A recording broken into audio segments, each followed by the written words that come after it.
2025학년도 대학 수학능력시험 수학영역 수학 1, 2과목 20번, 21번, 22번 해설입니다. 먼저 20번입니다. 곡선 y 콜 5분의 1의 x-3제곱과 직선 y 콜 x가 만나는 점의 x좌표를 k라고 합시다. 실수 전체 집합에서 정의된 함수 fx가 다음 조건을 만족시킨다고 합니다. 먼저 x가 k보다 큰 범위에서 fx는 5분의 1의 x-3제곱입니다. 그리고 f의 fx는 3x라는 식을 만족해야 된다고 합니다. k는 곡선 y 콜 5분의 1의 x-3제곱과 직선 y 콜 x가 만나는 점의 x좌표이므로 x가 k보다 큰 범위에서 fx의 함수값은 k보다 작습니다. 따라서 fx를 t로 치환하면 정의역이 k보다 작은 범위에서는 fx가 다음처럼 주어진다는 것을 알 수 있습니다. 문제를 풀 때 이것을 직접적으로 사용해서 풀지 않아도 답은 나오지만 이 문제를 정확히 이해하기 위해서는 이런 지식을 알고 있으면 도움이 됩니다. 자, 이제 문제의 답을 구해보겠습니다.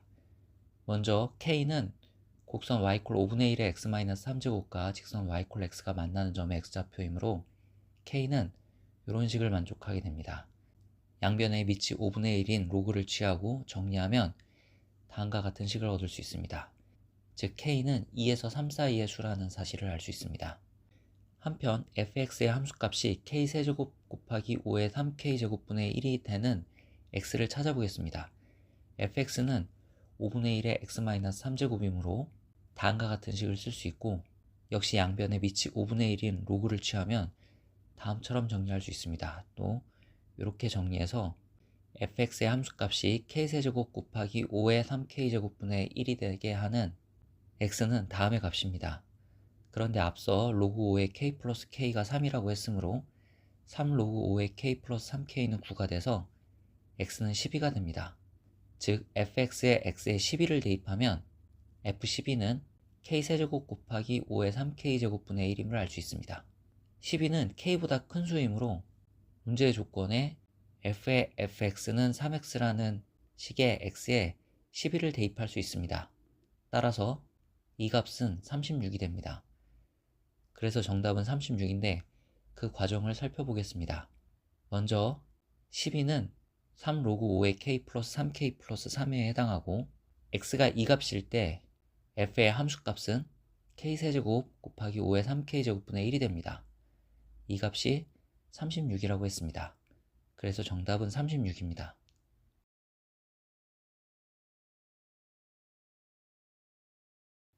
다음 21번입니다. 함수 fx가 다음 조건을 만족시키도록 하는 두 정수 a, b에 대하여 f1의 최대값을 구하는 게 문제입니다. 모든 실수 알파에 대하여 다음 극한값이 존재한다고 합니다. 함수 fx는 3차 함수이므로 fx 이퀄 제로의 근이 한 개일 때를 생각할 수 있습니다. 그때 그 근을 알파라고 하면 f알파는 0이 되고 조건에서 극한값이 존재해야 하므로 이런 경우 f의 2알파 플러스 1도 0이 되어야 합니다. fx 이퀄 제로의 근이 한 개라고 했으므로 이런 경우에 알파와 2알파 플러스 1은 같아져야 되고 이때 알파는 마이너스 1이 됩니다. 따라서 f의 마이너스 1은 0이 돼서 b는 a 플러스 3이 됩니다. 그래서 fx는 다음처럼 쓸 수 있고 fx는 이렇게 인수분해가 됩니다. fx의 근이 마이너스 1을 한 개뿐이라고 했으므로 2차식에서는 근이 나오면 안 됩니다. 따라서 2차식의 판별식은 0보다 작게 돼서 a의 범위는 다음처럼 구해집니다. 구하고자 하는 것은 f1의 최대값이고 정수 a의 최대값은 4이므로 f1의 최대값은 a가 4인 경우에 16이 됩니다. 결과적으로 정답이 16임을 알 수 있습니다. 다음 fx의 근이 두 개일 때를 생각해 봅시다. 그리고 그 근을 알파하고 베타라고 하면 f알파와 f베타는 모두 0이 되는데 조건에서 주어진 극한값이 존재해야 하므로 f알파가 0일 때 f2알파 플러스 1도 0이 되어야 되고 f베타가 0일 때 f의 2베타 플러스 1도 0이 되어야 합니다. 따라서 fx의 근은 알파 베타뿐 아니라 2알파 플러스 1, 2베타 플러스 1도 근이 되어야 합니다. 그런데 함수 fx의 근이 두 개라고 했으므로 이렇게 같을 때를 생각할 수 있는데 이때는 4개의 근이 모두 마이너스 1이 되어 앞의 경우와 같아지는 경우가 되겠습니다. 한편 이렇게 같은 경우에도 알파와 베타가 같아져서 앞의 경우와 같아집니다. fx 이퀄 제로의 근이 3개일 때 그 근을 알파, 베타, 감마라고 하면 이때 2알파 플러스 1, 2베타 플러스 1, 2감마 플러스 1도 근이 되어야 하고 이때도 같은 방법으로 살펴보면 왼쪽에 풀이한 경우와 같은 경우만 나타납니다. 그래서 21번의 정답은 16입니다.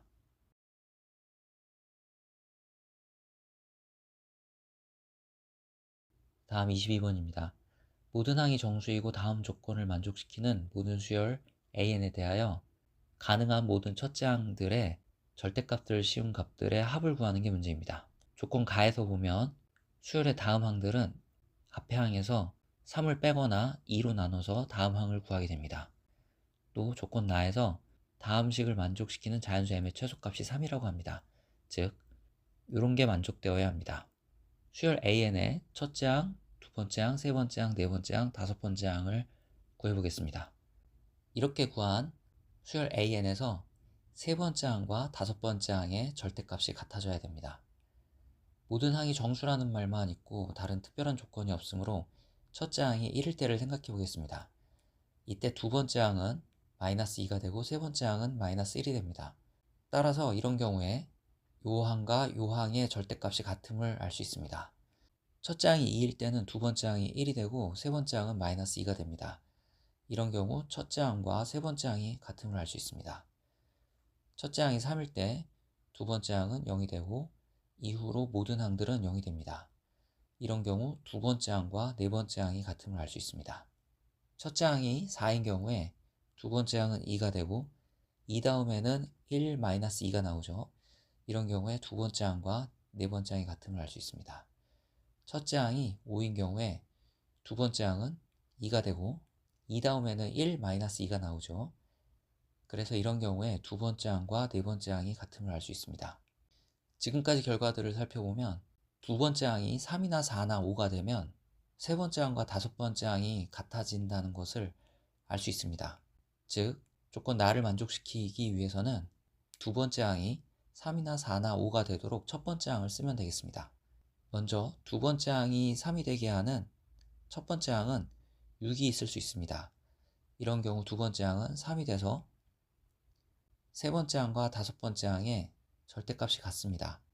즉, 첫째 항이 6인 경우에 조건을 만족하게 됩니다. 두 번째 항이 4가 되는 첫 번째 항은 7인 경우와 8인 경우가 있는데 먼저 첫 번째 항이 7일 때 두 번째 항은 4가 될 수가 있고 이때 그 다음은 2, 1-2가 나와서 이런 경우 세 번째 항과 다섯 번째 항의 절대값이 같습니다. 따라서 첫 번째 항이 7일 때 조건을 만족하게 됩니다. 첫 번째 항이 8인 경우도 두 번째 항이 4가 돼서 세 번째 항과 다섯 번째 항의 절대값이 같아집니다. 따라서 첫 번째 항이 8인 경우에 조건을 만족하게 됩니다. 두 번째 항이 5가 되게 하는 첫 번째 항은 10입니다. 5 다음에는 2, 1-2가 나오므로 이런 경우에 세 번째 항과 다섯 번째 항의 절대값이 같아서 첫 번째 항이 10인 경우에는 조건을 만족하는 경우가 되겠습니다. 첫 번째 항이 10보다 큰 양수인 경우에 두 번째 항서부터는 계속 작아지기만 합니다. 따라서 첫 번째 항이 10보다 큰 경우에는 세 번째 항과 다섯 번째 항의 절대값이 같아지게 하는 첫 번째 항이 나타나질 않습니다. 이제 첫 번째 항이 음수인 경우를 살펴보겠습니다. 첫 번째 항이 마이너스 1인 경우에 두 번째 항은 마이너스 4가 되고 세 번째 항은 마이너스 2, 그 다음 항은 마이너스 1, 그 다음 항은 마이너스 4가 됩니다. 이런 경우에는 항 건너서 절대값이 같아지게 하는 항이 없습니다.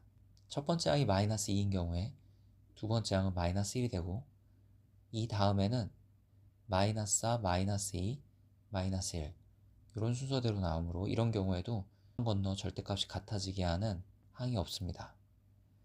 첫 번째 항이 마이너스 3인 경우에 두 번째 항은 마이너스 6이고 세 번째 항은 마이너스 3이므로 이런 경우에 요 항과 요 항의 절대값이 같습니다.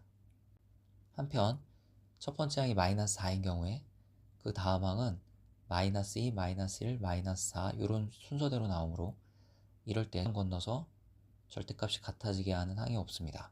첫 번째 항이 마이너스 5인 경우에 두 번째 항은 마이너스 8이고 그 다음 항은 마이너스 4, 이 다음부터는 마이너스 2, 마이너스 1 이런 순서대로 수열이 써지므로 이런 경우에도 절대값이 같아지는 수열의 항이 없습니다.